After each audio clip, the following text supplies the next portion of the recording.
¿Cómo andan? Mi nombre es Jerónimo Camilión. Estamos acá en Mar del Plata, en la clínica Santa Lucía. Hice la especialidad de oftalmología hace un montón y hace mucho tiempo me estoy dedicando a la parte de oftalmología infantil.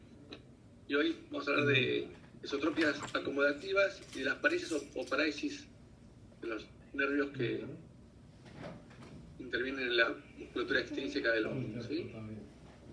Es una clase bastante larga, entonces en las paresis y parálisis no me enfoqué tanto en el tratamiento, sino más en la parte clínica, o la parte diagnóstica.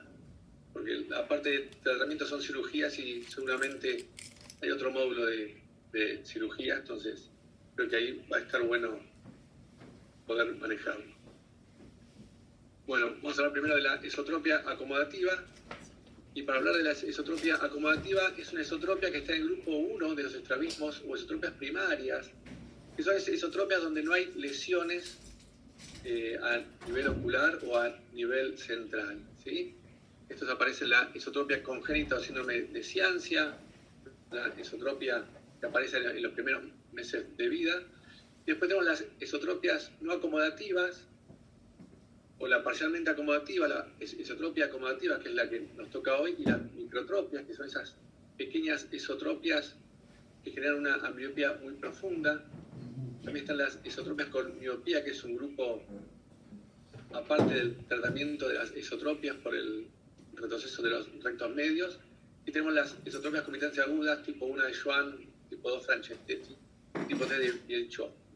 Entonces hoy vamos a hablar de las esotropias acomodativas dentro de las esotropias primarias. Y para hablar de las esotropias acomodativas, vamos a hablar primero de 4 o 5 procesos que aparecen. Que primero hablamos de la acomodación y primero nos preguntamos qué es la acomodación, cuánto acomodamos, cuánto acomoda un ojo, ¿sí?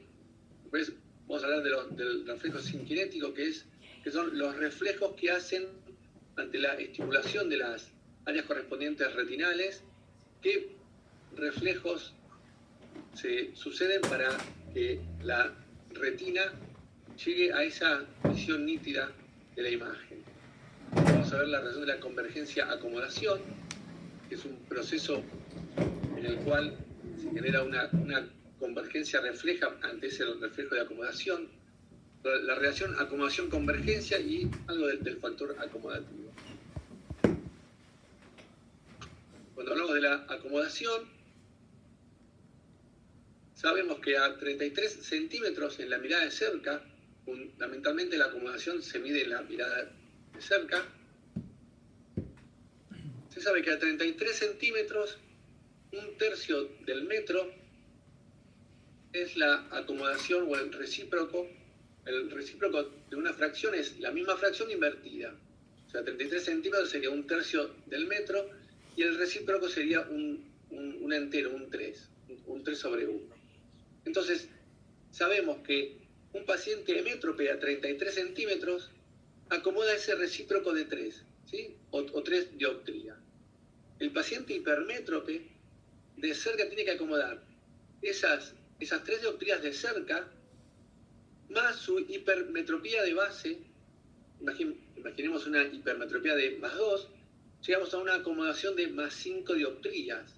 Y en esa acomodación de cerca es donde esa acomodación convergencia empieza a generar muchos factores de desequilibrio a nivel muscular. Y un paciente míope tiene que acomodar esas 3 dioptrías de cerca más su miopía, en un caso de una miopía de menos 2, tendría una acomodación de 1 dioptría de cerca. El reflejo sinkinético son esos reflejos que ante la estimulación de las áreas correspondientes de la retina, el músculo ciliar se encarga de que esa imagen en la retina empiece a aparecer nítida, porque es la forma donde la retina empieza a evaluar la estimulación y los reflejos aferentes y eferentes. Ante esa acomodación, ante ese primer estímulo de la estimulación de las áreas correspondientes, los músculos ciliares empiezan a generar esa acomodación a nivel cristaliniano.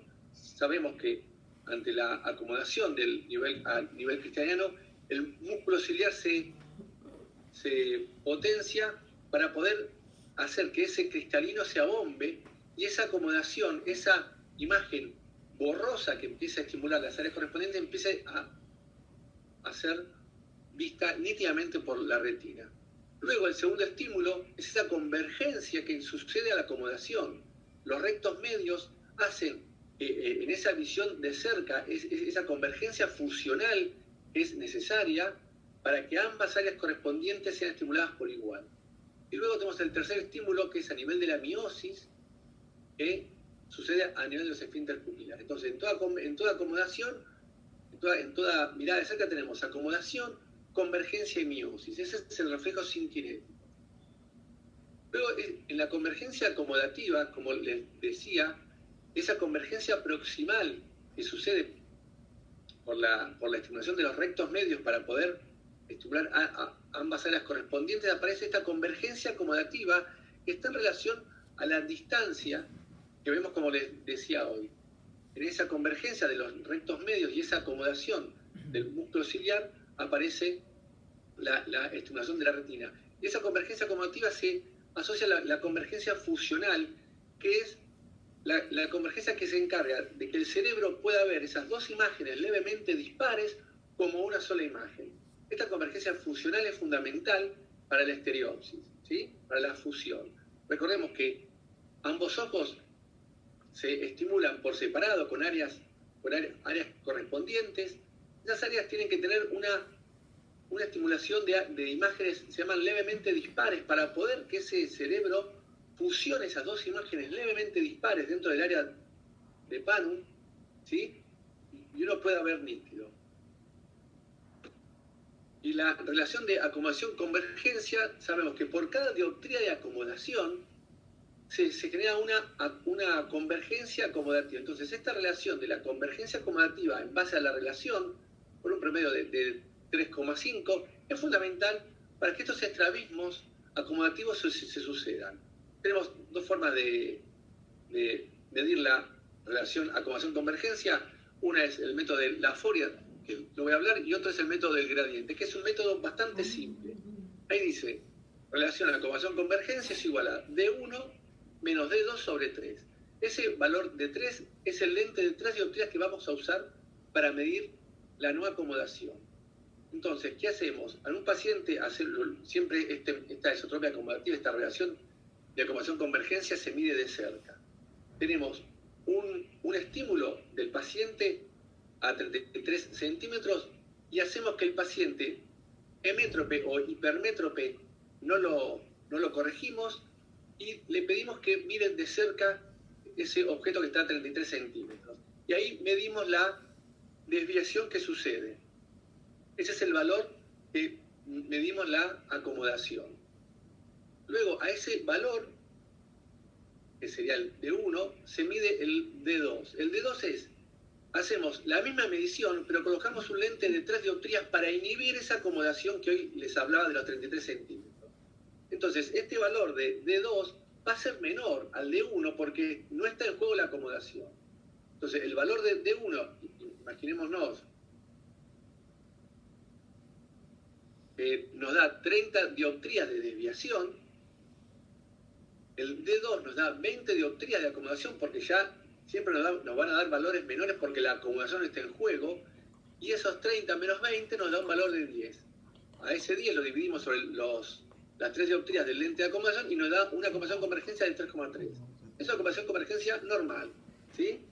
Entre 2 y 3,5 es una acomodación convergencia normal. Entre 4 y 5 es leve, moderada, y por encima de 6 o 7 ya son relaciones acomodación convergencias altas, que son las que nos van a generar estas esotropias acomodativas.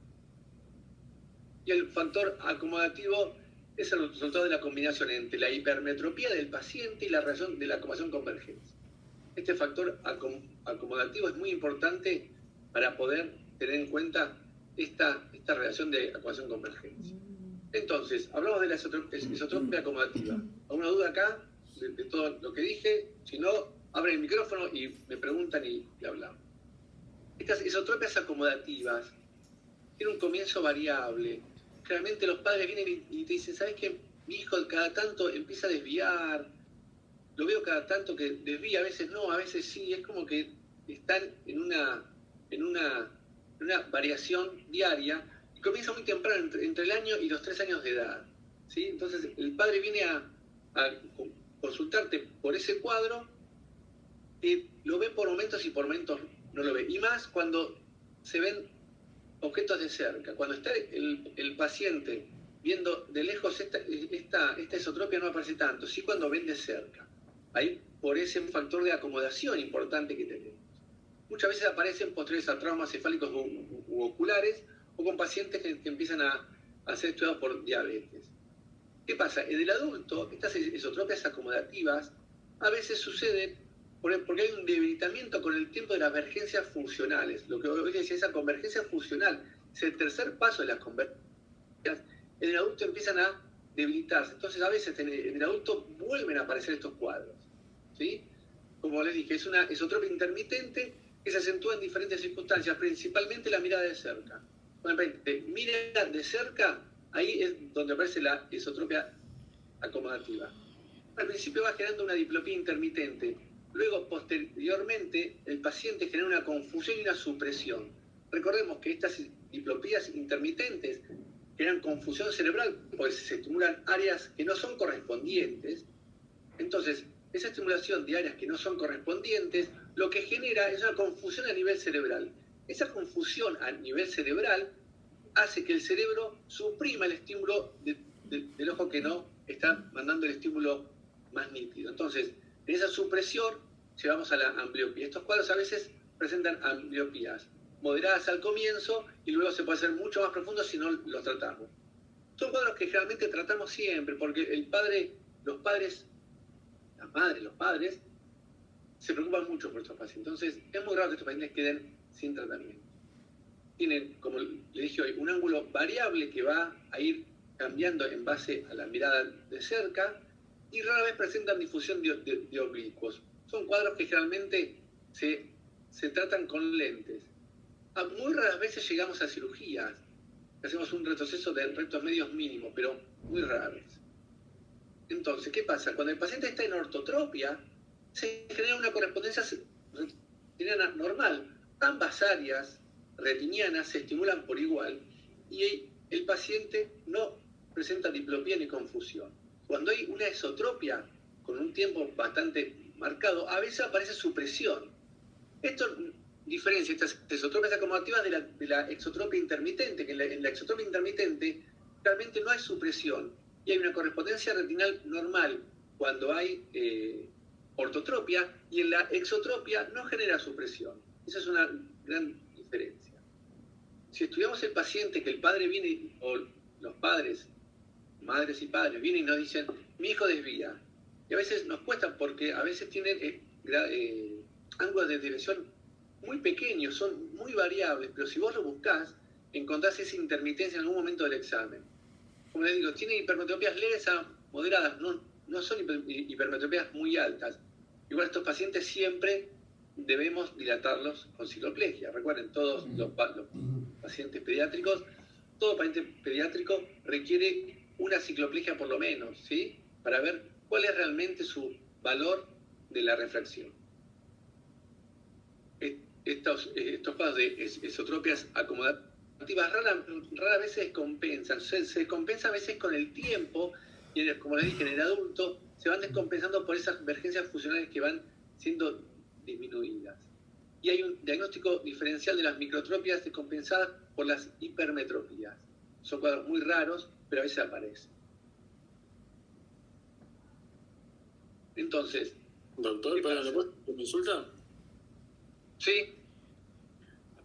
Siendo un cuadro que se ve tanto en chicos y hoy por hoy todos los chicos están pegados con una pantalla, ¿cómo me doy cuenta que ese chico de 3 años, digamos, no está... o sea, ¿cómo, si bien el padre viene y me trae al chico a la consulta, el chico va a estar con el celular pegado a la cara, como suele pasar en la vida diaria? ¿El paciente manifiesta algo o es todo el padre que ver si lo trae al consultorio o no? Hola Ignacio, mira, En realidad, a esa edad el paciente no refiere mucho, ¿sí? Son los padres los que ven que cuando tiene el celular de cerca, un ojo desvía, ¿sí? Por eso lo importante de estos pacientes es, primero, el estudio de la refracción, porque a veces si tenemos una hipermetropía alta, hay que tratarla. Recordad que si un paciente de 3 años, uno tiene una hipermetropía esperable de 3 dioptrías. Si a los 3 años tengo una hipermetropía de 5, 6 dioptrías, hay que recetar lentes, ¿sí? Entonces, generalmente los chicos a veces lo que presentan son que guiñan un ojo porque ellos ven raro, entonces al guiñar un ojo evitan esa diplopía. Pero muchas veces los padres son los que vienen y te dicen, mira, doctor Bermúdez, mi hijo desvía de cerca cada tanto, no es siempre, y vos lo haces mirar de lejos, haces el cover test y no ves ninguna alteración, y cuando lo haces mirar de cerca, ahí se ve la esotropia, ¿sí? Perfecto, muchas gracias. ¿Sí? ¿Todo bien, Nacho? Dale, gracias. Entonces, en estas esotropias acomodativas, lo que decimos, hay un exceso de la convergencia acomodativa, ¿sí? Como el paciente, sabemos que por cada dioptría de acomodación hay una convergencia acomodativa. Imaginemos una acomodación básica de 3 dioptrías de por sí en un paciente métrope. Un paciente hipermétrope de más 5 dioptrías tiene una acomodación de casi 8 dioptrías de cerca. Y esa convergencia acomodativa genera estas esotropias. Fíjense que son estrabismos poco frecuentes, entre 2 y 4% de los estrabismos de la consulta. Y acá lo que más hay que tener en cuenta es esta relación acomodación-convergencia. ¿Por qué? Porque en una relación acomodación-convergencia normal, el ángulo de desviación de lejos y de cerca se mantiene bastante estable. En cambio, cuando tenemos una acomodación-convergencia alta, como le dije recién, además de acomodar su hipermetropía y generar la desviación de lejos, ese ángulo aumenta de cerca por esa convergencia acomodativa, por esa hipermetropía alta que tiene que acomodar, junto con la acomodación básica. Todos acomodamos 3 dioptrías de cerca, más o menos. Imagínate un hipermétrope de 6 dioptrías, tiene que acomodar 9 dioptrías, y por cada dioptría de acomodación está esa convergencia acomodativa. Por eso estas relaciones acomodación-convergencias altas nos generan estas isotropias acomodativas. ¿Sí? Como dicen acá, el requerimiento de convergencia normal de cerca es básico en todos lo tenemos. Pero el paciente con esa hipermetropía alta nos genera mayor desviación de cerca. ¿Y qué hacemos? Tratamientos clínicos y quirúrgicos. Tratamientos clínicos, como les dije hoy, ambliopía. La SAOI y el CAE están en estas campañas de prevención de la ambliopía. Es fundamental tratar la ambliopía, ¿sí?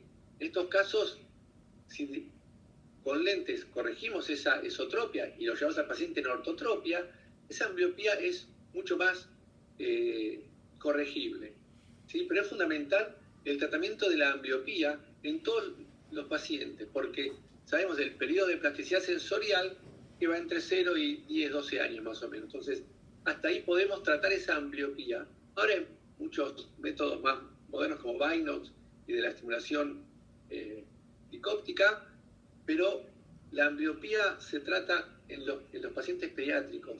El estándar es la oclusión. Eso es fundamental. Entonces, un paciente amblíope tratado con oclusión y con graduación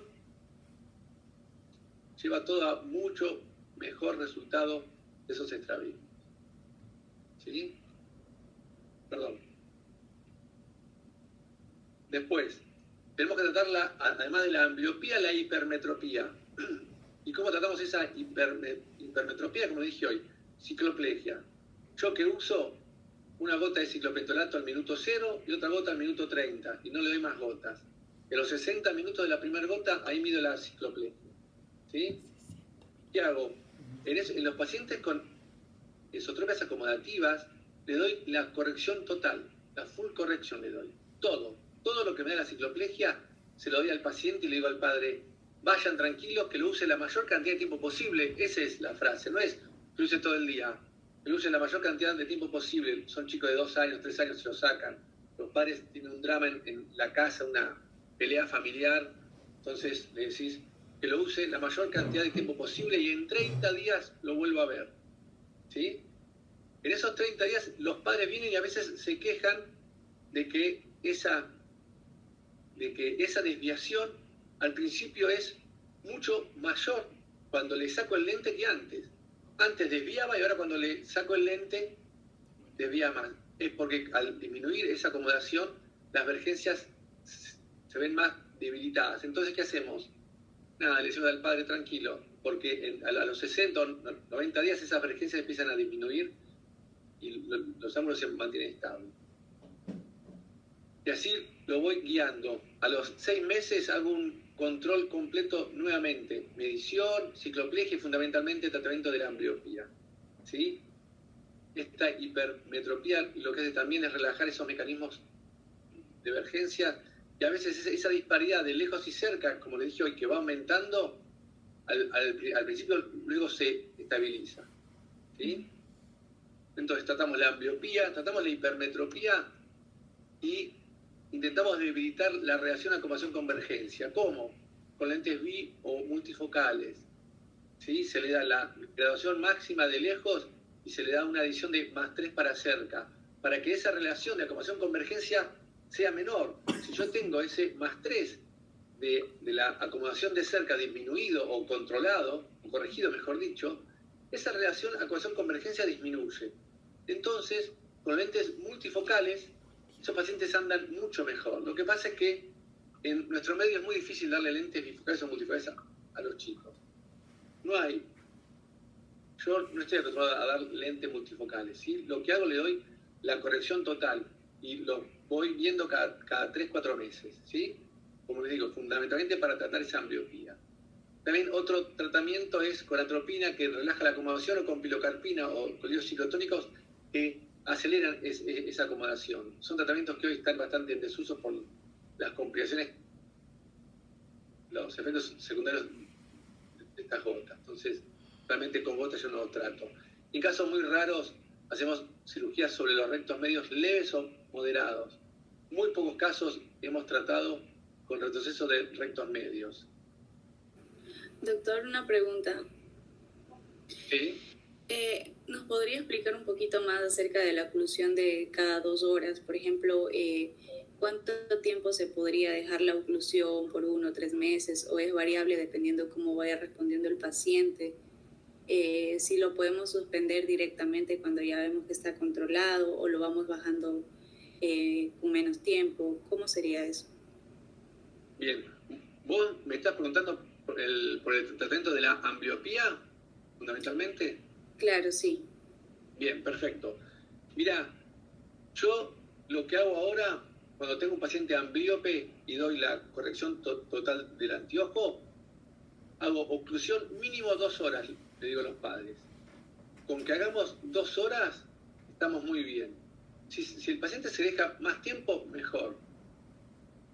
Lo que yo a veces hago como un negociado con los padres y le digo, mirá, intentá,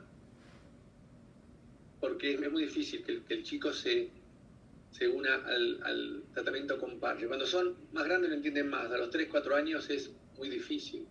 Entonces, yo lo que hago es tratamiento de oclusión durante 2 horas, lo veo cada 3 meses al paciente, y tengo pacientes que tienen, en realidad, si a los 3 meses esa ambliopía mejoró considerablemente, les explico a los padres, y los padres mismos son los que ven la mejoría y empiezan ellos a estar contentos con el tratamiento. Si ellos no ven que esa ambliopía mejora, cuesta mucho que se adapte. Yo en realidad lo que hago oclusión de entre 2 horas y 4 horas. 2 horas mínimo les pido, ¿sí? Y muchas veces les digo que le den el teléfono. A veces muchos colegas no están de acuerdo, dicen que no, que las pantallas, pero yo prefiero tener un paciente con la ambliopía corregida y no un paciente ambliope que no usa lentes, que no usa las pantallas. Y en realidad yo lo que hago, los voy viendo y les digo, bueno, ahora sé día por medio. Un día sí, un día no. Muchas veces sábados y domingos los dejo descansar, para que el padre descanse fundamentalmente, no tanto el paciente.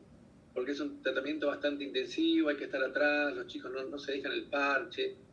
Entonces a veces les digo que hagan de lunes a sábado y el domingo descansen, después empiezo a dejar los fines de semana libre, luego voy haciendo día por medio, pero los controlo cada 3 meses, ¿eh? Si veo que me bajan 2 líneas, vuelvo a las 2 horas todos los días. Es así, es un tratamiento intensivo y con todo. No podés relajarte porque la pérdida de visión es muy rápida también. ¿Se entendió, Jocelyn? Sí, gracias, Doc. No, de nada. A ustedes por participar.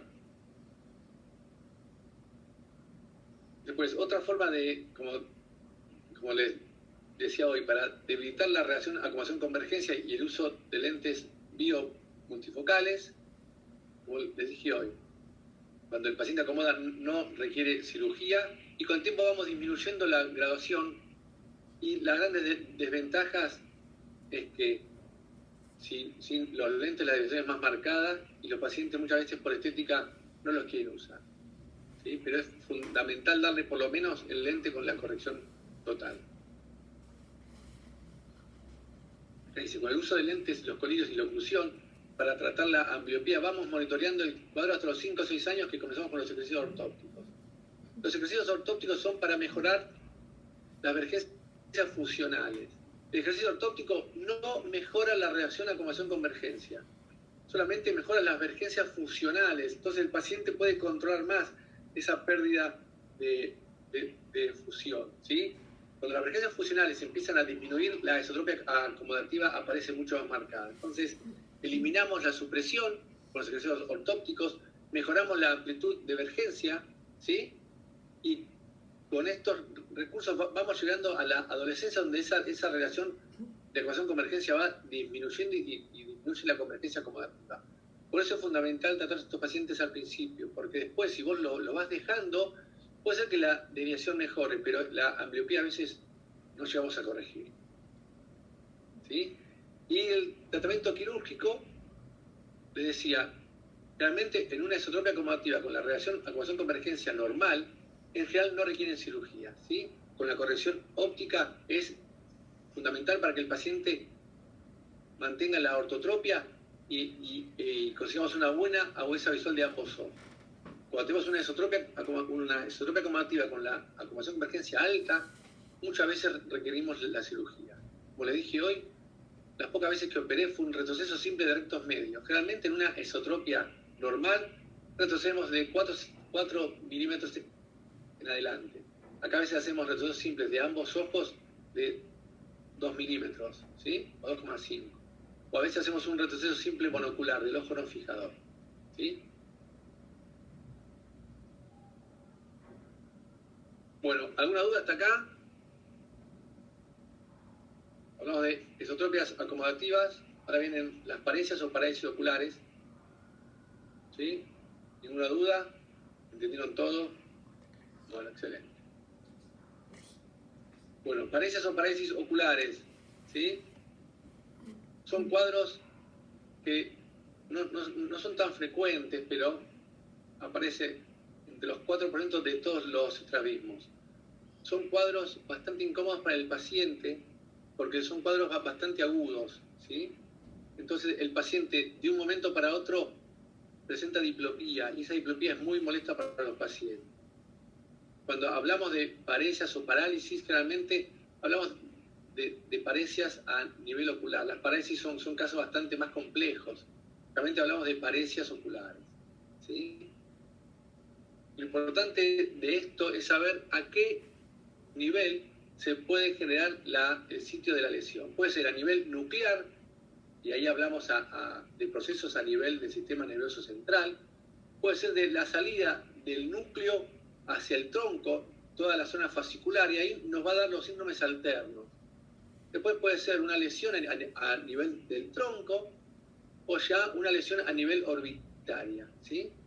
Entonces, cuando esas lesiones afectan la zona fascicular, nos dan algunos síndromes alternos, como por ejemplo el síndrome de Weber, que nos da una hemiplegia contralateral con la paresia del tercer par ipsilateral de la lesión, el síndrome de Benedict, que nos da una paresia del tercer par ipsilateral con hemitemblores y hemiatetosis, el síndrome de Notangel, el síndrome de Foville, que es una parálisis del sexto par, porque hay también con una lesión agregada del núcleo del parabducens. El síndrome de Miller-Gruber, una pareja del sexto y del séptimo par, con una hemiplegia contralateral. Entonces, es importante intentar encontrar el nivel de la lesión. Generalmente las parecias del tercer par son procesos vasculares. Las parecias del cuarto par son procesos traumáticos. Y las parecias del sexto par son más procesos sistémicos, tipo diabetes, hipertensión. La etiología, como sabemos, en todos los cuadros, congénitos, vasculares, infecciosos, inflamatorios, tumorales y traumáticos. Como dije hoy, la parecia del tercer par es más a nivel vascular. La parecia del cuarto par puede ser congénita, ¿sí? O vasculares y traumáticas, perdón. Y la parecia del sexto par puede ser infecciosos o traumáticas, ¿sí? Hablamos de desviación primarias y secundarias, ¿sí? Vamos a recordar la ley de Sherrington, que dice que cuando un ojo realiza un movimiento en una dirección determinada, los agonistas se contraen y los antagonistas se relajan en la misma proporción. La ley de Sherrington es una ley monocular. Si yo tengo mi ojo derecho que mira hacia la derecha, el recto lateral, el agonista se va a contraer y el antagonista ipsilateral, que es el recto medio, se va a relajar. ¿Entiende? La ley de Sherrington es una ley monocular. La ley de Herring dice que los influjos nerviosos enviados por los centros oculomotores a los músculos oculares para realizar un movimiento son simétricos para uno y para otro ojo. ¿Qué pasa? Ese influjo nervioso, la ley de Herring es una ley binocular. La ley de Herring va a hacer que si yo tengo que mirar hacia mi derecha, mi recto lateral derecho y el recto medio izquierdo tienen que llevar mis ojos hacia la derecha. Entonces, esos son los agonistas de cada ojo. Esos músculos agonistas van a llevar el mismo estímulo o influjo nervioso de estimulación para realizar ese movimiento determinado. Y los músculos antagonistas, el recto medio del ojo derecho y el recto lateral del ojo izquierdo, van a llevar un influjo de relajación. Esos antagonistas se van a relajar en la misma proporción para que el movimiento sea posible. Entonces, ¿qué pasa? Cuando yo tengo una parecia, en este caso, yo tengo la parecia del recto lateral del ojo derecho. Si el ojo fijador es el ojo izquierdo, los influjos nerviosos enviados hacia el ojo izquierdo son los mismos influjos enviados hacia el ojo derecho. Y para que mi ojo izquierdo mantenga la fijación en posición primaria de la mirada, los estímulos enviados al recto medio y al recto lateral van a ser iguales.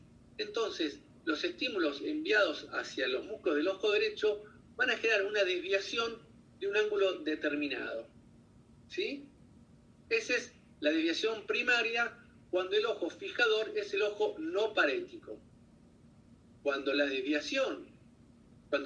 parecia me sucede en el ojo parético, en el ojo fijador, si yo tuviera mi ojo derecho fijador y tengo mi recto lateral derecho parético, la necesidad de mantener la posición primaria de la mirada va a ser que la fuerza que yo necesito en el recto lateral sea mucho mayor para poder contrarrestar la fuerza del recto medio, que está tirándome hacia adentro, porque el recto lateral está parético. Entonces, yo necesito que ese músculo recto lateral me mantenga el ojo en posición primaria de la mirada, entonces voy a tener que mandar mucho influjo nervioso al recto lateral.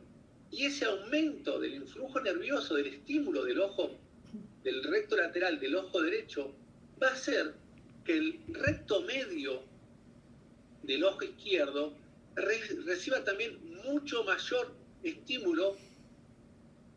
Entonces, ese recto medio va a llevar a la esotropia y va a ser un ángulo mucho mayor que si no fuera el ojo parético. Entonces, la desviación primaria es cuando la fijación la hace el ojo no parético, y la desviación secundaria es cuando la fijación la hace el ojo parético.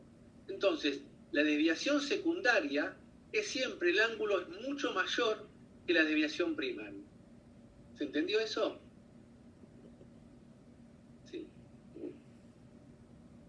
No hay nadie con la mano levantada, así que seguimos. Secundarismos.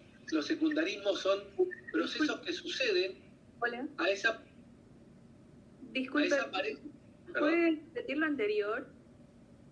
Lo de la desviación primaria y secundaria. Por favor. Bien. Imaginemos que mi recto lateral del ojo derecho está parético, ¿sí? Entonces, ¿qué pasa? El recto medio del ojo derecho va a tirar hacia adentro, entonces el ojo va a estar en una esotropia. Cuando yo tengo que mirar hacia adelante en posición primaria de la mirada, como el ojo fijador es el ojo izquierdo, que no tiene ninguna parencia del recto medio ni del recto lateral, los influjos nerviosos para mantener la posición de para mantener la ortotropia, en posición primaria de la mirada, van a ser iguales en ambos ojos porque no tengo ningún efecto que contrarreste esa desviación. Entonces, el ángulo de desviación del ojo derecho va a tener un valor X determinado, pero ese ángulo, cuando yo lo mido con la desviación secundaria, ¿qué sucede cuando? Cuando el ojo parético es el ojo fijador. Entonces, al ser el ojo fijador, está obligado a mirar derecho hacia adelante. Como no puede mantener la mirada derecho hacia adelante porque tengo el recto lateral parético, el recto medio me va a tirar hacia la esotropia. Entonces, para contrarrestar esa desviación de la esotropia por el recto medio, el recto lateral tiene que hacer mucho más fuerza para centrar el ojo en posición primaria de la mirada. ¿Se entendió hasta ahí? Sí. Entonces, como esa fuerza del recto lateral es mucho para que el recto medio sea contrarrestado y mantenga el ojo en posición primaria de la mirada, esa cantidad de influjo nervioso que yo le doy al recto lateral se va a transmitir por ley de Herring al recto medio del ojo izquierdo. Entonces, el recto medio del ojo izquierdo me va a generar una esotropia de mayor ángulo que la del ojo no parético. ¿Se entendió ahí? Perdón. Un poco de agua. ¿Se entendió? Sí, La gracias. dirección primaria y secundaria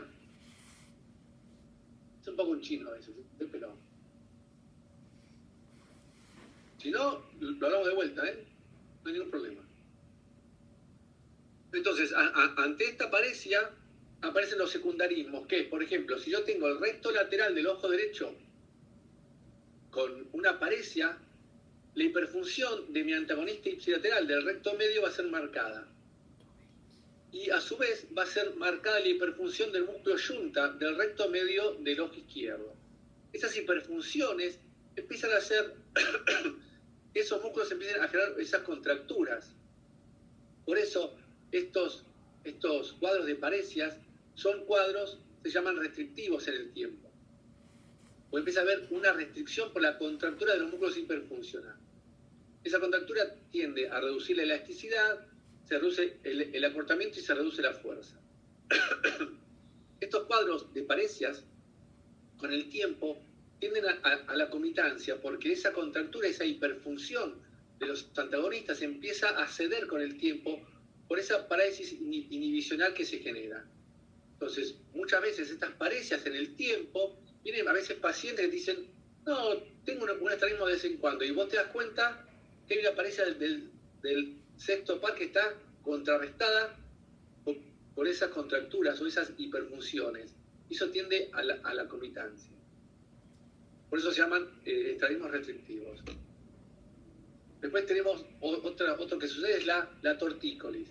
Esta tortícolis es para liberar al paciente de la diplopía o de la confusión de imágenes que se genera. ¿Y qué hace el paciente? Intenta llevar la mirada, no la cabeza, la mirada, sus ojos, hacia el campo de acción del músculo parético. Por ejemplo, si yo tengo el recto lateral parético del ojo derecho, lo que voy a hacer es llevar mis ojos hacia mi izquierda, girando hacia el campo del músculo afectado. porque en esa mirada hacia la izquierda, el músculo recto lateral no requiere ningún tipo de influjos nerviosos. Entonces, con eso intento disminuir la diplopía. Hay un desplazamiento de los ojos en el sentido inverso y puede haber diferentes tortícolis, horizontales, verticales, ¿sí? Eso después lo vamos a ver más adelante. Y estos cuadros, como les decía, pueden llevar a una regresión total o parcial. A veces tenemos pacientes con parálisis del sexto par por un cuadro de hiperglucemia, de hipertensión. Estos cuadros llegan a la regresión total o parcial. ¿Qué hacemos? Mínimamente, cuando aparece un cuadro de paresias, yo doy una espera de mínimo 6 meses para intentar pensar en una cirugía. Hasta los 6 meses le digo al paciente, mire, como esto vino solo, se puede ir solo. Vamos a esperar 6 meses, excepto que aquí es un cuadro traumático, ¿no? Pero generalmente, igual también esos cuadros traumáticos los espero entre 4 y 6 meses. Después vas a ir tratando la diplopía, el paciente que se queja, la tortícolis, pero mínimo yo espero 6 meses para iniciar algún tipo de tratamiento, por lo menos quirúrgico. Y tratamiento sistémico de su cuadro de base, hipertensión, diabetes, lo que sea, tumores, lo que sea, infecciones, y el tratamiento oftalmológico. Tratamiento médico, con oclusión, con prismas, farmacológico, toxina botulínica o quirúrgico. ¿Sí? Entonces, ¿cómo estudiamos las parálisis? Primero la anamnesis, fundamental. ¿Sí? Todo el antecedente del paciente. Patología de base, antecedentes, todo. Después la motilidad. Muchas veces tenemos un estudio pasivo y un estudio activo. El estudio pasivo es vernos nosotros mismos cómo el paciente se presenta. Si presenta tortícolis, si no presenta tortícolis, si guiño un ojo, si no guiño un ojo. Después preguntamos la diplopía, si el paciente presenta diplopía, si te lo dice. Luego estudiamos el test de las ducciones pasivas y activas. Estudiamos las desviaciones, desviación primaria y secundaria, como les decía hoy. La desviación secundaria nos indica qué ojo es el afectado. Después estudiamos las tortícolis, ¿sí? Y tenemos el test de Marshall-Parks, es un test de los 3 pasos. Es un test muy importante porque lo que vamos haciendo es ir descartando músculos que nos van a dar la función que el paciente presenta. Por ejemplo, si yo tengo una hipertrofia del ojo derecho, o sea, tengo el ojo hacia arriba, tengo dos posibilidades: que los de personas del ojo derecho estén afectados, el oblicuo superior y el recto inferior, o que estén afectados los elevadores del oblicuo inferior. Y por esos secundarismos, el ojo está hacia arriba. ¿Sí? Porque si yo tengo el oblicuo inferior, que es elevador, lo tengo disminuido, por esa ley de Sherrington, voy a tener que hacer mucho más esfuerzo para elevar el ojo. Y en esa elevación del ojo izquierdo, por ley de Sherrington, hace que el músculo yunta, el recto inferior, el recto superior, me lo eleve. ¿Sí? Luego con eso descartamos que cuando hacemos mirar hacia las lateroversiones, qué ojo está en hipertrofia. Y luego posteriormente hacemos la maniobra de Bielchowski, que es una maniobra patognomónica de la paresia del oblicuo superior, en la cual, cuando hacemos que el paciente incline su cabeza hacia uno de los dos costados, si yo hago que el paciente incline mi cabeza hacia la derecha, el ojo derecho intorsiona por el oblicuo superior derecho y el oblicuo inferior extorsiona. Entonces ahí se mantiene ese equilibrio. Pero a su vez, el recto superior me va a elevar junto con el oblicuo superior. Si yo tengo un oblicuo superior parético, el ojo va a subir porque el recto superior no tiene ese elevador, no tiene el oblicuo superior derecho, que es depresor, que sea antagonista. Entonces, el recto superior va a hacer que el ojo me eleve. Entonces, en esa maniobra de Bielchowski lo que hacemos, ponemos en evidencia no tanto la paresia del cuarto par o del oblicuo superior, sí ponemos en evidencia el mayor influjo nervioso del recto superior. Por eso el ojo eleva en la maniobra de Bielchowski. Tenemos el test del vidrio rojo y el test de Hess-Lancaster. ¿sí? Entonces, vamos a hablar algo de paresia del tercer par. ¿Algo para preguntar? Permiso, yo tomo un poco de agua. Bien, seguimos. Paresia del tercer par o motor ocular común, ¿sí? ¿Qué pasa? La paresia del tercer par es una urgencia. Principalmente son procesos vasculares, principalmente a nivel del polígono de Willis. Está los aneurismas de las arterias cerebrales. Entonces, cuando un paciente viene con paresia del tercer par, con tosis, casi el ojo en aducción, en abducción, perdón, por el efecto del recto lateral, cuando es una paresia completa, esa es una emergencia, es una urgencia. El paciente tiene que ir sí o sí a hacer imágenes. Una angioresonancia fundamental. ¿Qué pasa?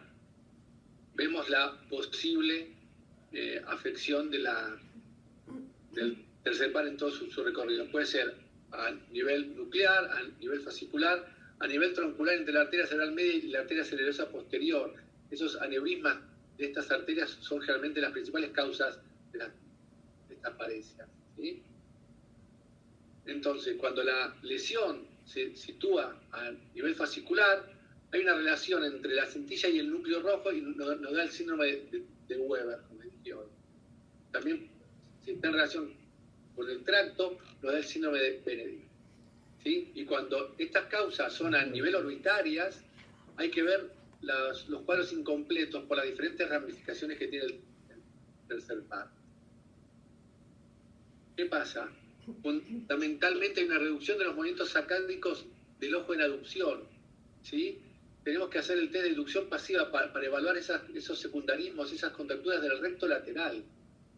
Tenemos el paciente en una exotropia fija, porque al estar afectados el tercer par, que me afecta, oblicuo inferior, recto medio, recto superior y recto inferior, tenemos el paciente en una exotropia fija por la contractura del recto lateral, ¿sí? Estos cuadros del tercer par, dejados en el tiempo, llevan a esta regeneración aberrante. ¿Qué pasa? Que luego de una paresis completa se sucede por un sistema de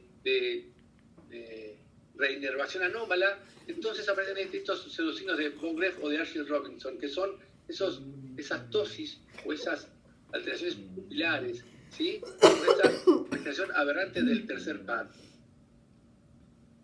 Como les dije hoy, cuando hay una parálisis completa del tercer par, es un cuadro muy complejo, porque solamente quedan activos el recto lateral y el oblicuo superior. Entonces tenemos una acentuada desviación lateral.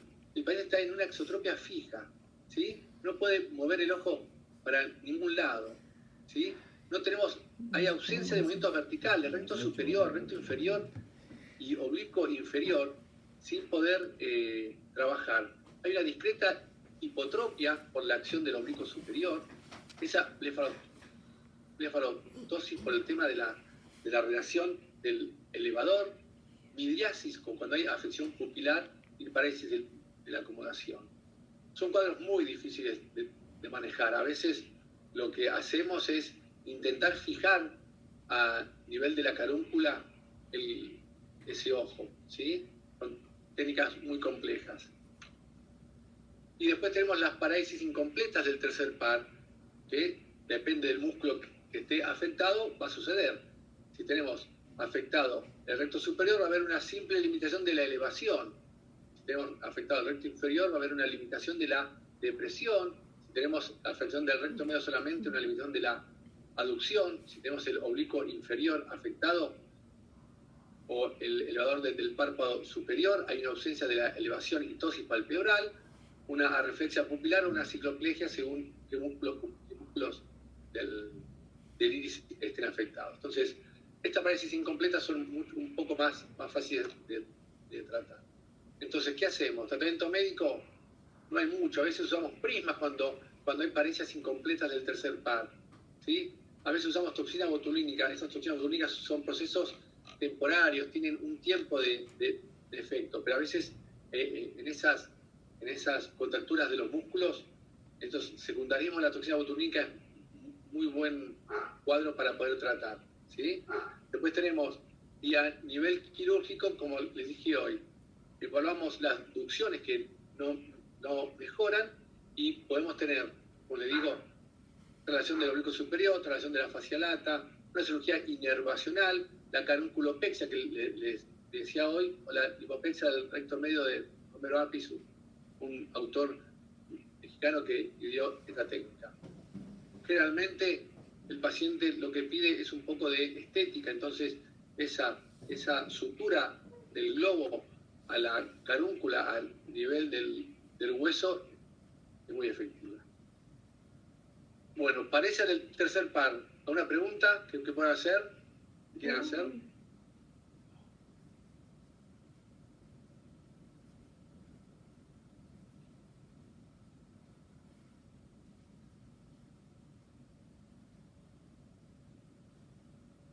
Bien. Bueno, seguimos. Parece el cuarto par. ¿Sí? Y falta el sexto. Como les decía hoy, en general las paresis del oblicuo superior son raras. También son parecidas.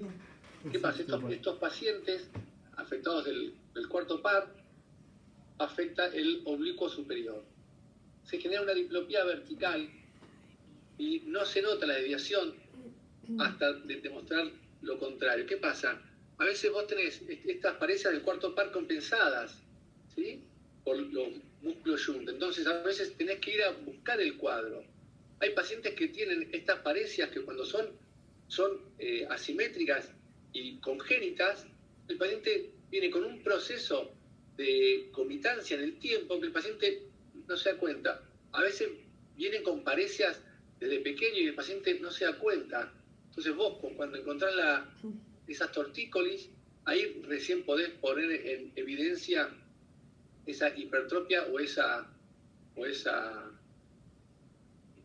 comitancia del cuadro, ¿sí? Fíjense acá, tenemos un paciente con una hipertrofia del ojo derecho, ¿sí? El paciente a veces esta hipertrofia se pone de manifiesto en el cover and cover test. También tenemos que hacer un diagnóstico diferencial de estas parejas del cuarto par de una DVD, ¿sí? En la desviación vertical disociada, recordemos que tenemos un movimiento de elevación, abducción y extorsión, ¿sí? Pero ¿qué pasa? Cuando hay una hipertrofia por la paresis del cuarto par, cuando yo hago el cover and cover, en este caso, si yo ocluyo el ojo derecho, el ojo izquierdo va a venir de abajo hacia arriba a colocarse en el plano medio. Cuando yo tengo una DVD y genero ese cover and cover, como hay una alteración a nivel de los efectos ciclotorsores, esa hipertrofia sale de la línea media y el ojo eleva.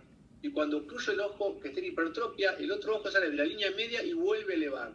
Hay una elevación intermitente, ¿sí?, en la DVD, que a veces es compensada. En cambio, en estas parálisis o parejas del cuarto par, estas hipertrofias hacen que, como les decía hoy, por ley de Sherrington, cuando yo hago que el ojo izquierdo que está en hipotropia vaya a la posición primaria de la mirada, cuando yo ocluyo el ojo izquierdo y hago que el ojo derecho baje para generar la mirada en ppm, el ojo izquierdo va a bajar mucho más por ley de Sherrington, porque el recto inferior y el oblicuo superior van a estar hiperestimulados por esa estimulación de los influjos nerviosos. Y fíjense en la maniobra de Bielchowski, que en el cuadro B, cuando inclino la cabeza hacia el lado afectado, esa hipertrofia aumenta, como les dije hoy, porque el oblicuo superior, que es depresor al estar parético, no puede contrarrestar la fuerza del recto superior. Entonces el recto superior hace que el ojo eleve. Cuando vamos hacia el otro lado, el ojo izquierdo se mantiene y el ojo derecho, como tenemos una extorsión a ese nivel, el que funciona es el oblicuo inferior, elevador, y el recto inferior. Entonces, como el ojo izquierdo no tenemos ninguna pareja del oblicuo superior, no hay ningún influjo nervioso, entonces los ojos se mantienen en la misma línea. ¿sí? Recuerden, esta maniobra de Bielchowski es patognomónica de la paresia del cuarto par. ¿Por qué no puedes? Ahora revisa. Bueno, como les decía hoy, realmente la pareja del cuarto par ubicamos a nivel vesicular o a nivel orbitario por daño directo. Generalmente las parejas del cuarto par que son más a nivel traumáticas, ¿sí? Muchas veces presentan cuadros congénitos en un grado importante, del 35%, que son las que les dije hoy, esos cuadros que el paciente viene contrarrestado permanentemente desde su nacimiento, entonces empieza a tener episodios de contrarrestar esa diplopía y esa supresión con tortícolis, con diferentes movimientos, y el paciente a veces, como les dije hoy, llega con una tortícolis leve y muchas veces vienen con tratamientos de kinesiología, todo eso, y vos en consultorio encontrás una pareja de cuarto par, que pueden ser simétricas o asimétricas, pero fundamentalmente es traumática, ¿sí? A nivel orbitario, por daño directo, traumas cerrados, mordeduras, muy raras veces por casos tumorales, vasculares o infecciosas. Como les dije hoy, generalmente son unilaterales o bilaterales. Fundamentalmente, las más frecuentes son las unilaterales. Las bilaterales tenemos simétricas y asimétricas, pero lo fundamental, lo principal es que son cuadros unilaterales. Como les dije hoy, diagnóstico de las parejas unilaterales. Hay una hipertropia que aumenta en la lateroversión correspondiente a la aducción del ojo hipertrópico. ¿Qué pasa? Si yo tengo el ojo derecho en hipertropia, ¿sí? Y ese ojo lo hago aducir, ¿sí? Esa hipertropia aumenta en la aducción de ese ojo y disminuye en la lateroversión opuesta. ¿Por qué? Por el efecto, como le dije hoy, del recto medio y del recto superior, ¿sí? Y, como le dije hoy, es un aumento de la hipertropia con la inclinación de la cabeza hacia el hombro del lado afectado, el signo de Bielchowski. Se genera también una exciclotropia porque al tener el oblicuo superior parético, el oblicuo inferior ipsilateral está hiperfuncionante.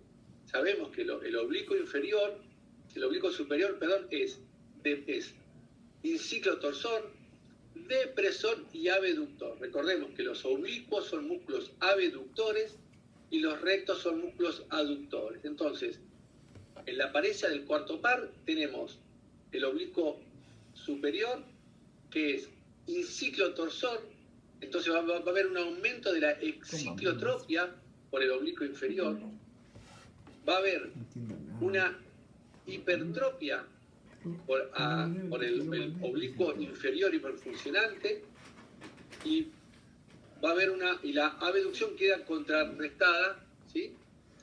Con el oblicuo inferior y va a presentar esa tortícolis que es característica hacia el hombro del lado contralateral. Si yo tengo una paresia del oblicuo superior del ojo derecho, la inclinación va a ser hacia el hombro del contralateral. Fíjense, acá este paciente, cuando inclina la cabeza hacia su izquierda, el ojo izquierdo está hipertrópico, ¿sí? Entonces el paciente viene con la tortícolis hacia el otro lado. Y fíjense en las ducciones, cómo se ve una hiperfunción del oblicuo. ¿Ven ahí el cursor? Sí, se ve. Fíjense cómo. Gracias. Fíjense cómo este ojo está por encima de la línea media comparado con el otro ojo, con el ojo derecho. Acá tenemos una hiperfunción del oblicuo inferior. Recordemos que la posición diagnóstica del oblicuo inferior es en aducción, elevación y aducción, adentro y arriba, ¿sí? La del oblicuo superior es adentro y abajo. Acá tenemos este oblicuo inferior hiperfuncionante y este oblicuo superior hipofuncionante. Trazamos una línea media, trazamos una línea que pase a nivel del limbo y vemos cómo este ojo baja menos y acá este ojo sube más. En cambio, cuando vemos en el otro lado, estos músculos oblicuo inferior está bastante normal, en la misma línea. Y acá vemos el oblicuo superior, que pareciera levemente hiperfuncionante, pero acá lo importante es ver la hiperfunción del oblicuo inferior ipsilateral. Como le dije hoy, es fundamental ahora que tenemos la OCT o muchas más cámaras. En estos pacientes, en todo paciente con estrabismo es fundamental el uso de las fotografías para evaluar la torsión, ¿sí? Recordemos, el oblicuo superior es inciclotorsor, entonces en esta radiografía recordemos que la inciclotorsión es que el eje corneal se dirige hacia adentro y abajo. Entonces, este nervio óptico va a estar por debajo de la mácula. Entonces, cuando este nervio óptico baja por debajo de la línea media, vemos que estamos en una retinografía con una enciclotorsión marcada. En cambio, cuando tenemos una hiperfunción del oblicuo inferior, que es exciclotorsor, donde imaginemos que ese es el ojo derecho, vamos a ver que el eje corneal se dirige hacia afuera y arriba, y este nervio óptico va a estar por encima de la mácula. Entonces vamos a tener una exciclotorsión o una enciclotorsión según la ubicación del nervio óptico con la alineación de la mácula. Es fundamental. Ahora ya todos los pacientes con estrabismo tienen que salir con estas radiografías hechas. Acá vemos, por ejemplo, en este caso, este nervio óptico está por encima de la línea que hace una bisectriz con la mácula, ¿sí? Y acá tenemos otra exciclotorsión, fíjense, la mácula y el nervio óptico. Entonces, estos pacientes con exciclotorsión nos indica que hay una posible hiperfunción del oblicuo inferior.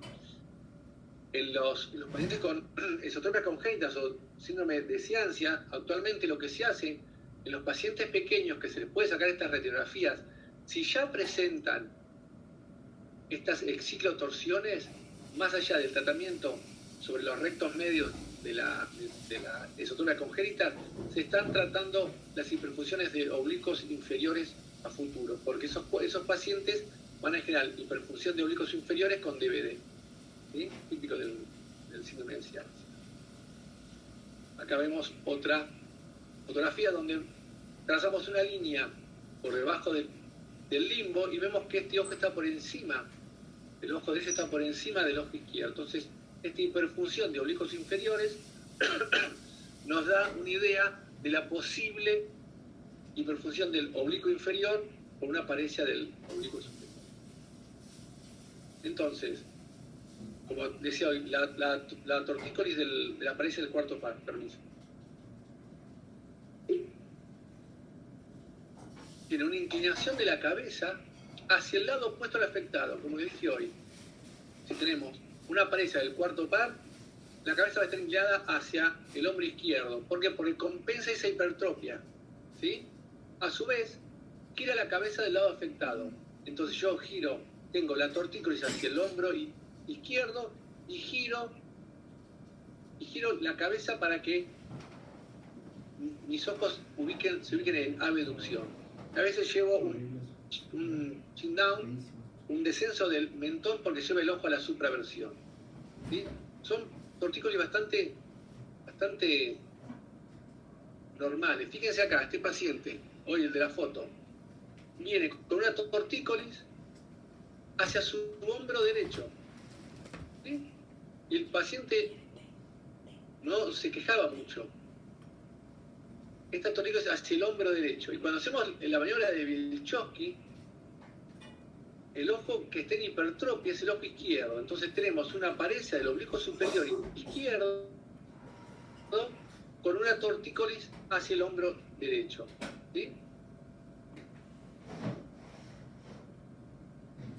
Vamos de vuelta con el signo de Wilczewski, ¿sí? Tenemos los músculos intorsores derechos, tenemos el recto superior y el oblicuo superior derecho. Los extorsores izquierdos, recto inferior y oblicuo inferior izquierdo. sabemos que los intorsores son recto superior y oblicuo superior, y los extorsores recto inferior y oblicuo inferior. ¿Qué pasa? El recto superior derecho es elevador, ¿sí?, en aducción. Y el oblicuo superior derecho es depresor en abducción. El recto inferior izquierdo es depresor en aducción y el oblicuo inferior izquierdo es elevador en abducción. Recordemos, los oblicuos son elevadores, abductores, y los rectos son aductores, ¿sí? Recto superior, aductor, recto inferior, aductor. Pero son depresores y elevadores. Entonces, ¿qué pasa? Cuando hay una intorsión del ojo derecho y la extorsión del ojo izquierdo, esta intorsión está marcada por el oblicuo superior. Pero ante esa pareja del oblicuo superior, esa intorsión del ojo derecho no sucede y empieza a generar la extorsión del ojo izquierdo por el oblicuo. Entonces, cuando giramos la cabeza hacia el hombro afectado, ¿qué pasa? La pareja del antagonista directo de su yunta, el recto superior contralateral. Entonces, esto lo que hace que el ojo eleve, ¿sí? Es fundamental recordar eso. El ojo eleva por la acción del recto superior, ¿sí? Porque el oblicuo superior, que es depresor, está parético. Acá volvemos a lo mismo, el signo de Belchón. La elevación en hipertropia del ojo afectado, ¿sí?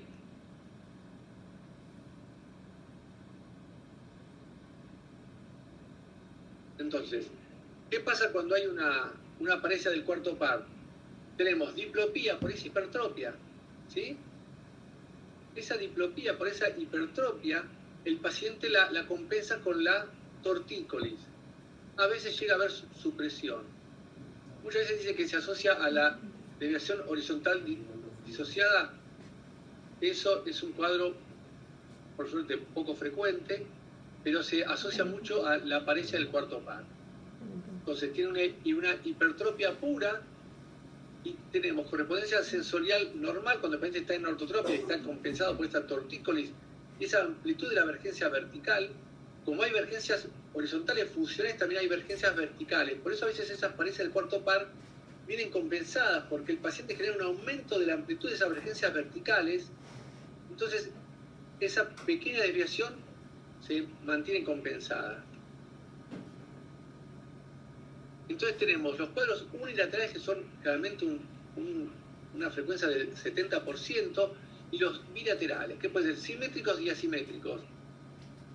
Muchas veces operamos pacientes unilaterales que después con el tiempo vemos que se nos descompensa el otro ojo, y eran pacientes bilaterales asimétricos.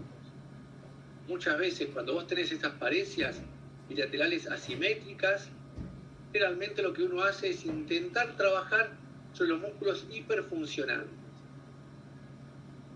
Entonces, cuando hay una parecia bilateral simétrica, vemos que se invierte la hipertropia de uno hacia otra lateroversión.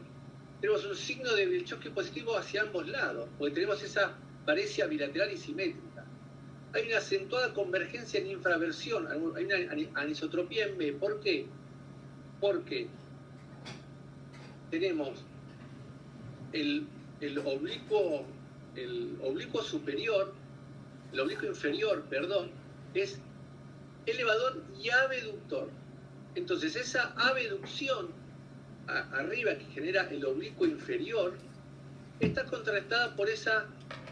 No es que el oblicuo superior no sea abductor, el oblicuo superior es abductor, pero esa abducción es mucho más marcada arriba que abajo, porque al tener esa parecia del oblicuo superior, esa abducción en la mirada hacia abajo no es tan marcada como en la mirada hacia arriba. Dice, aumenta la exciclotropia que aumenta en la infraversión, porque en la infraversión, en la mirada hacia abajo, el ojo está con esa exciclotropia del oblicuo inferior y del recto inferior, porque es exciclotorsor. Y muchas veces presenta hiperfunción de ambos oblicuos inferiores en la mayoría de las veces. Son cuadros poco frecuentes y, como dije hoy, a veces aparecen frecuentemente en pacientes que son operados de una paresia unilateral y con el tiempo se descompensa. Entonces, después tenemos las paresias asimétricas, que son poco frecuentes también por suerte. Dice que los trastornos motores causados por el ojo más afectado enmascaran los signos de la paresia.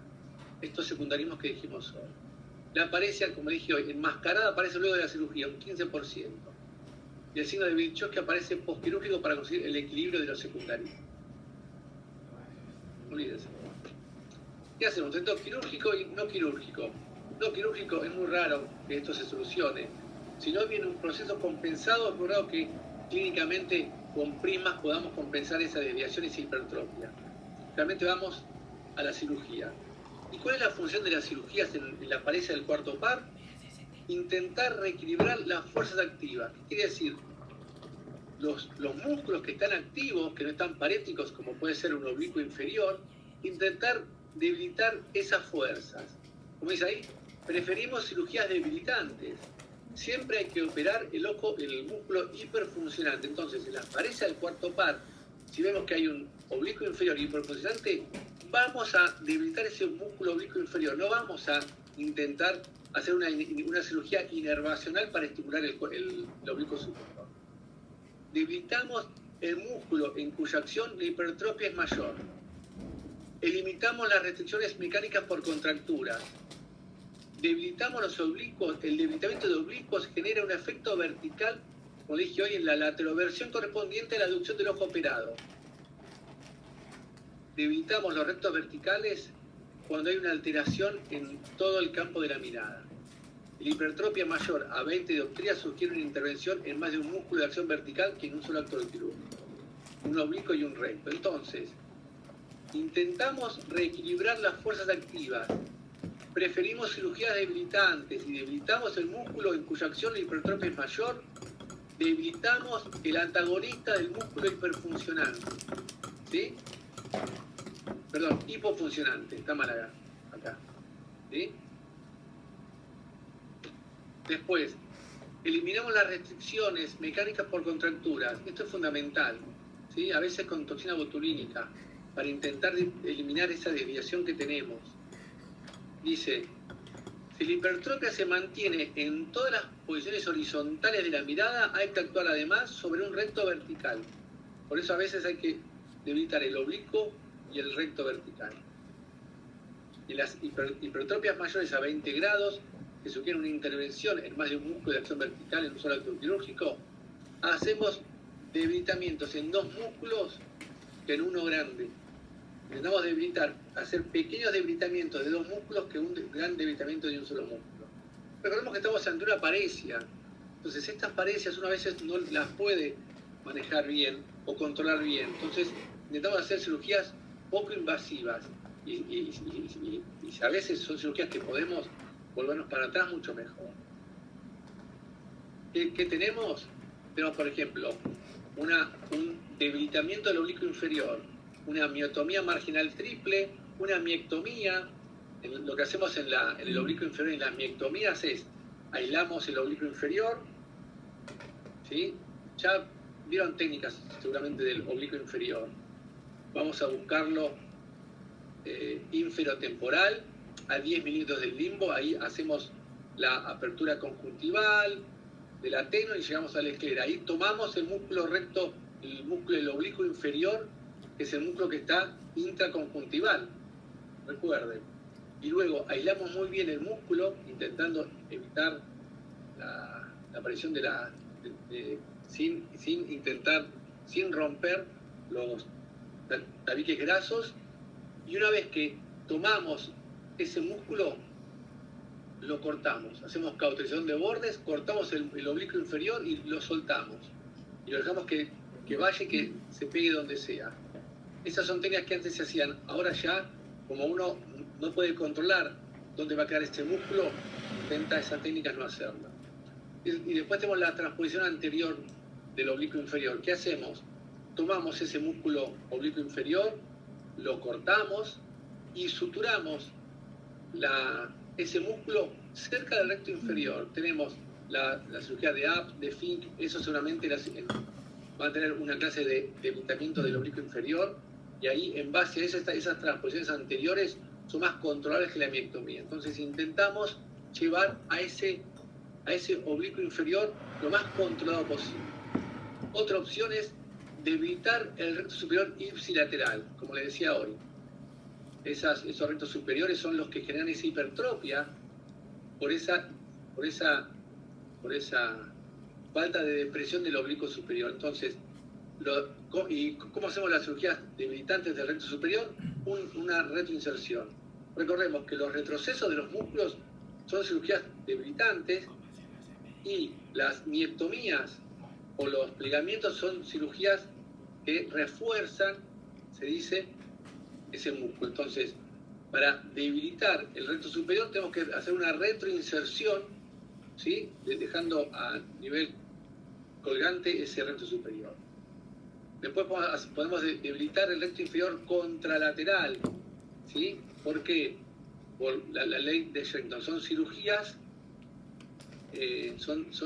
inervacionales. Y después tenemos técnicas nuevas, son el reforzamiento del oblicuo superior, de Arada Ito, o el plegamiento del oblicuo superior. La técnica de Arada Ito lo que hace, lo pliega tanto a ese oblicuo superior, en realidad lo que hace, toma ese músculo y lo sutura por fuera de la inserción original. Entonces eso hace un reforzamiento para que el oblicuo superior tome algo de fuerza.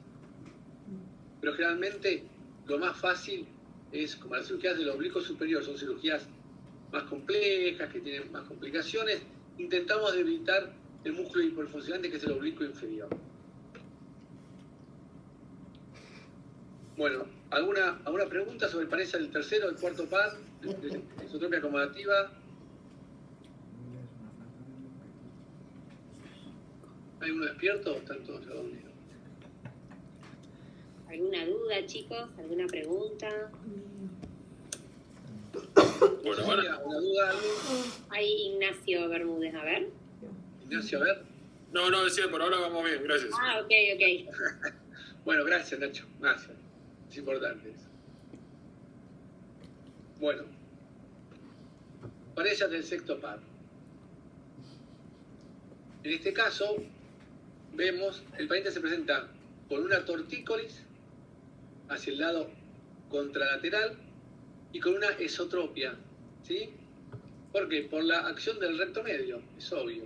Tenemos la paresia del recto lateral, en este caso del recto lateral del ojo derecho, hace que el músculo antagonista, el recto medio, tire más, entonces el ojo se va a la esotropia. Eso genera diplopía. Entonces el paciente gira la cabeza para llevar sus ojos hacia la abducción, ¿sí? A la abducción del ojo izquierdo y a la aducción del ojo derecho. Son las paresis más frecuentes: sexto par, cuarto par y tercer par. Como le dije hoy, excepcionalmente son congénitas, es muy raro. Las congénitas son las del cuarto par. Las del sexto par son paresias realmente adquiridas. Una parálisis congénita del sexto par es un síndrome de Duane hasta que se demuestre lo contrario. Viene un paciente con una esotropia y yo, en lugar de pensar en una paresia del sexto par, voy a pensar en un síndrome de Duane.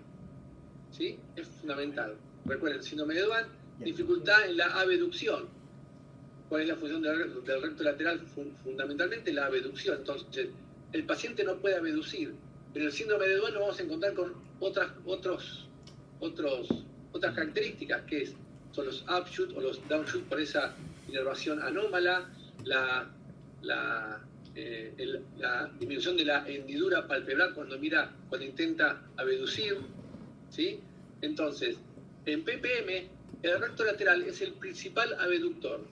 Los oblicuos en PPM no tienen injerencia. Esa función abductora de los oblicuos es ínfima en PPM. Los oblicuos son fundamentalmente torsionales. Oblicuo inferior, extorsión; oblicuo inferior, intorsión. Son depresores y elevadores y son abductores, pero en PPM la principal función que genera la ortotropia en PPM son los músculos horizontales, ¿sí? son esotropias leves y de 30 a 35 dioptrías, y cuando hay una contractura del recto medio mantenida, hay una esotropia fija. Como le dije hoy, es un secundarismo. Hay una contractura del recto medio. Acuérdense, cuando había una paresia del tercer par, había una exotropia fija, ¿sí? Por acción del recto lateral. La paresia del sexto par hay una esotropia fija. El ojo está hacia adentro, por la acción del recto medio que está inervado por el tercer par. Entonces, ¿dónde ubicamos la lesión? Puede ser a nivel fascicular, a nivel troncular o a nivel orbitario. A nivel fascicular tenemos el síndrome de Miller-Bloomberg, que me da una paresia del sexto y séptimo par a nivel de las protuberancias con una hemiplegia contralateral. Y el síndrome de Foville, que hay una desviación conjugada de la mirada. A nivel del tronco, síndrome de Gradenigo, ¿sí? Cronotitis, paresia del sexto y neuralgia del quinto. Y a nivel orbitario, es muy raro que sean traumáticos. Causas, como les dije hoy, congénitas muy raras. Un paciente con una esotropia es un síndrome de Duane hasta que se demuestre lo contrario. Traumáticas es muy raras y pueden ser tumorales por un glioma a nivel del tronco encefálico, vasculares, aneurismas de la carótida interna y inflamatorias inferiores como mastoiditis. Recuerden que tenemos el síndrome de Gradenigo con la otitis, la mastoiditis, por la anatomía y la cercanía del nervio. Entonces, ¿qué pasa? Presenta un diagnóstico, una esotropia de 30 a 35 dioptrías en ppm, ¿sí? Hay una acentuada limitación de la abducción, a veces no llega a la línea media en base a la paresia, a la importancia o no de la paresia. Y tenemos una abducción pasiva, las abducciones pasivas. ¿Qué quiere decir? Limitación creciente. Esa abducción pasiva, las abducciones pasivas son abducciones que uno hace en el consultorio, el paciente acostado, con anestesia, con una pinza intenta llevar el músculo hacia la zona que funcionaría ese músculo. Si yo tengo el ojo en la esotropia, en este caso, hago una abducción pasiva e intento llevar el ojo hacia la abducción. Si veo que ese ojo llega a la abducción, es porque no hay ninguna restricción, entonces puede ser una paresia. ¿Se entiende? ¿Qué pasa? Pero esta abducción pasiva empieza a limitarse por el tema de la contractura del recto medio. Entonces, también, como le dije hoy, las paresias son cuadros restrictivos con el tiempo, que después llevan a la comitancia en el tiempo largo, ¿sí? Entonces, y el test de fuerzas generadas para el recto lateral está reducida o ausente. En este caso tenemos el paciente mirando con su ojo derecho en ppm y el ojo izquierdo en esotropia. Lo hacemos mirar hacia su derecha y vemos como el ojo derecho abduce por la acción del recto lateral y el recto medio del ojo izquierdo hace que el ojo aduzca, ¿sí? Esté en aducción. Cuando lo hacemos mirar hacia su izquierda, vemos como el ojo derecho va hacia la aducción y el ojo izquierdo no puede abducir. Hay una paresia del sexto par, ¿sí? Fíjense que acá cuando tenemos el ojo derecho que va hacia la aducción, la hendidura palpebral se mantiene, no hay ningún upshoot, ningún downshoot. Entonces, esto no es un síndrome de Duane. ¿Sí? Diagnóstico. Como les dije, tenemos el test de Jampolsky, que es un test que limita la extensión hacia afuera. Vemos la velocidad. A veces lo que hacemos que el ojo contralateral lo llevamos hacia la aducción sacádica, hacemos como test de fuerzas generadas y el ojo con la paresia genera a veces ciertas alteraciones, ciertos movimientos. Y fundamentalmente el diagnóstico diferencial, síndrome de Duane, el CFO y la esotropia infantil o síndrome de Ciancia. Son los 4 cuadros característicos que hay que hacer diferencial, ¿sí? En la CFO tenemos una esotropia en la mirada de cerca bilateral. El síndrome de Duane, ya les dije, limitación de la abducción, disminución de la hendidura palpebral, upshoot, downshoot, etc. En la esotropia infantil o síndrome de Ciancia tenemos la ligación cruzada, dificultad en la abducción, entonces podemos llegar a pensar en una paresia del sexto par, pero sabemos que no son cuadros congénitos. En la paresia, en el síndrome de Cian, ya sabemos que los pacientes a los 2 o 3 meses empiezan con esa limitación a la abducción realmente bilateral. Comienzan con la fijación cruzada, porque como generan diplopía, el paciente fija en aducción, girando la cabeza para la fijación cruzada. Entonces tenemos esotropias de grandes ángulos, no son como estas, son de 30 centímetros, son de 45, 50 dioptrías o más. Están asociadas hiperfunciones de oblicuos, o están asociadas de BD, nistagmus latente. Todo eso, en la esotropia infantil o síndrome de Cian. ¿Sí? Entonces es fundamental que estos cuadros llevemos, antes de llevar al diagnóstico, hacer todo el diagnóstico diferencial. Tratamiento clínico y quirúrgico. Realmente los prismas. En estos pacientes, ¿sí? Estos prismas reducen mucho la incomodidad de la diplopía y la confusión y previenen la contractura del recto medio. ¿Sí? Muchas veces con la toxina botulínica en el recto medio generamos un gran tratamiento y una buena respuesta ante estos cuadros. Entonces, el tratamiento clínico fundamentalmente es prismas cuando la desviación no es muy marcada y la toxina botulínica en el recto medio. Lo que inhibe son los secundarismos, las contracturas. Entonces, la toxina botulínica es una gran alternativa para el tratamiento de estas parecias del sexto par. Y tratamiento quirúrgico, como le dije hoy, el tiempo quirúrgico depende de la mejoría del cuadro. Mínimamente estas parecias espero 6 meses. 6 meses, control clínico, control reumatológico, lo que sea. Fundamentalmente, casi todos los pacientes que he tenido son pacientes con hipertensión o pacientes con diabetes que han tenido crisis y han aparecido estas parecias. He operado muy pocas, porque muchas, después de 6, 7 meses han mejorado y el paciente te dice, estoy mejorando, voy mejorando. Entonces uno intenta posponer la cirugía lo más posible. Y como dije antes, el control de la desviación lo hacemos cada 3 meses. Cuanto antes operamos, mejor pronóstico. Y la estrategia define si es paresia o parálisis. ¿Por qué? Porque si hay una paresia, hacemos una cirugía sobre el ojo afectado, ¿sí? Un retroceso del recto medio y una resección del recto lateral. Pero si tenemos una parálisis, ya son cirugías inervacionales de transposiciones verticales. Lo que más nos sirve son estas cirugías de transposiciones verticales donde tomamos el recto superior y el recto inferior,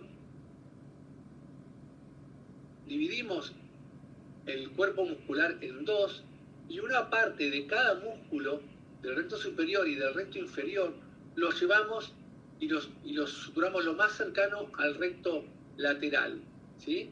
Entonces, estas cirugías lo que hacen son cirugías inervacionales para intentar llevar algo de estimulación hacia ese recto lateral. Lo que pasa con estos pacientes es que a veces el PPM se mantiene bastante bien, pero luego en otras periodos de la mirada el cuadro es muy marcado. Entonces, bueno, son 8:30, ¿sí?